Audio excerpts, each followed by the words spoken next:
Welcome, welcome, welcome. Thank you for joining me as we continue our journey through the chakras. And we are going to make our way to chakra number 4, also known as the heart chakra, our heart center. And in Sanskrit, it is known as anahata. And the translation of that is unhurt, unstruck, and boundless. Just breathe that in for a moment. Think about your heart center. Put the focus there.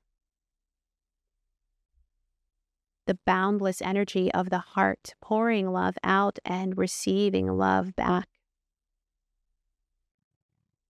Anahata is also associated with the element of air and is associated with the colors of green or pink. And it helps us with balance, calmness, and serenity.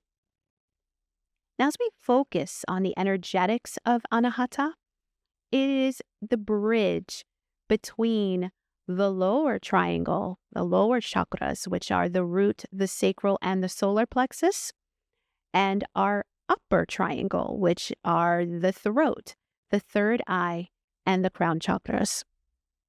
So whenever I'm thinking of my heart, I'm thinking of it as that center point, the point that connects everything else. It meets in the middle. And then it can pour out into the world through your heart center as a love. And that's pretty powerful.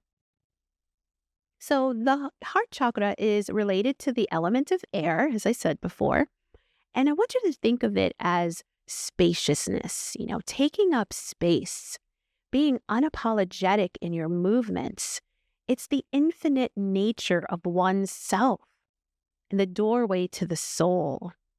The heart is our inner temple, and it is the part of us that is pure, innocent, and undying. The physical location, again, of the chakra is in the center of the chest, and it's the location of the thymus gland. So obviously, it's associated to the heart, and around our heart, we have the lungs in close proximity. Again, it's associated with the thymus gland, and it regulates our blood and our circulatory system. Also, it helps us with our shoulders and our arms. So if you think about when we move our bodies and we expand our chest, our shoulders are involved, our arms can open wide. We're expanding and opening our heart chakra to receive and also to give. So take a moment to just bring your arms out to the side and arch your back and feel your chest opening. That is activating your heart center energy. That is getting that energy to move throughout your body, bringing everything together. Also, our heart is closely related to our emotions. And the heart chakra energy, when it's in balance, we have a greater sense of self-love. It is easy for us to give and receive, not just in the material, but think about your time, your attention, your focus, your caring. It allows us to set up healthy boundaries, to know when we need to take a time out. We need to, hey, this is my space over here, and I will respect your space. So healthy boundaries is a good thing. And also allows us to really tap into having kindness and compassion for ourselves and also for others. And when we're working with the heart chakra, we focus on the we instead of the I. It's about tapping into the collective nature, the collective consciousness, and how best we can step out into the world and how we can serve. Now, when the heart chakra is not imbalanced, we might express ourselves through some unprocessed emotions.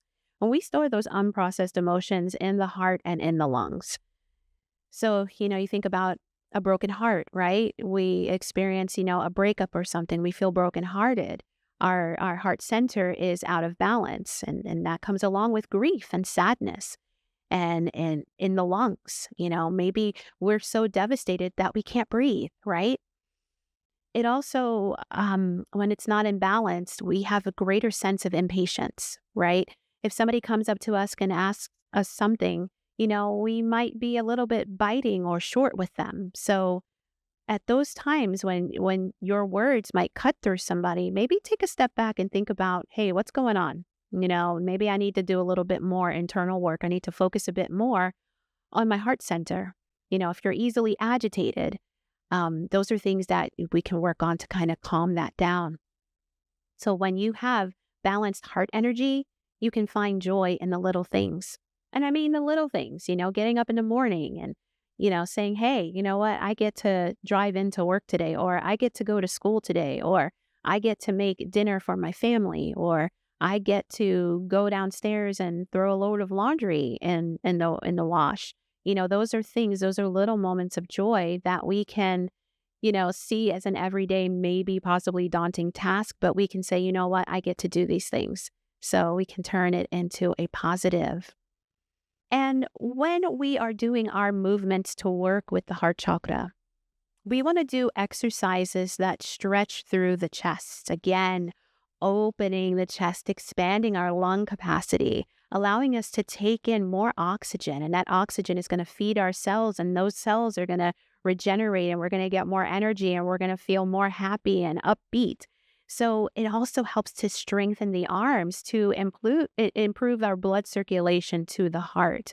Remember, our heart chakra is closely tied to our circulatory system, our heart, all of that. So when we do these movements to open up our chest, we are helping our circulatory system to move the energy through.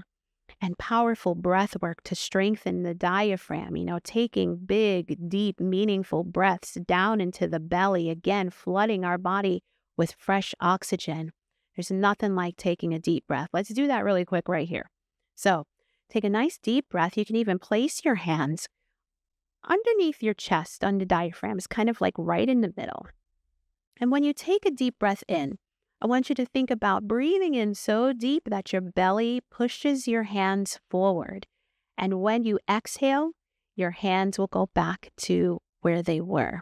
So here we go. 1, 2, 3. Inhale, big breath. And exhale.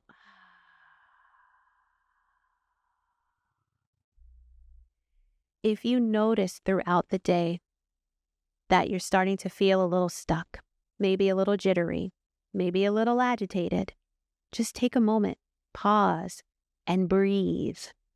I know it sounds silly and we hear it all the time, power is in the breath, but it really is, because our breath is the one thing in our bodies that we can consciously control. Everything else is pretty much on autopilot, but our breath, we control that. So if you're feeling a little on edge, a little uneasy, take a moment, take a deep, big belly breath, and let it out. So another thing that we can do is we can focus on acupressure points related to the heart and lungs. And one of those things is through the Buddha's triangle. So if you look at your left wrist, right? And you're going to notice that these acupressure points form a triangle. You have PC6, HT7, and LU9. So let's start with HT7. So HT7 helps to calm the mind, relieve sadness and insomnia. PC6, it helps to calm the mind and relieve the nausea and palpitations when we are feeling anxious. And the last one, LU9, it promotes healthy lung energy and assists in bringing balance to the nervous system. Something that you can do throughout the day if you notice that you're a little bit more on edge than normal is you can gently massage these areas. You can go from one to the next.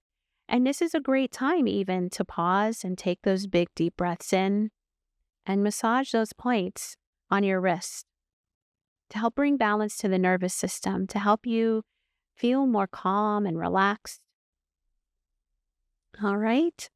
So again, the heart is there, it's open, and we're going to get ready to do some movements to activate our heart centers so that way we can pour our love out onto the world and happily receive love in return.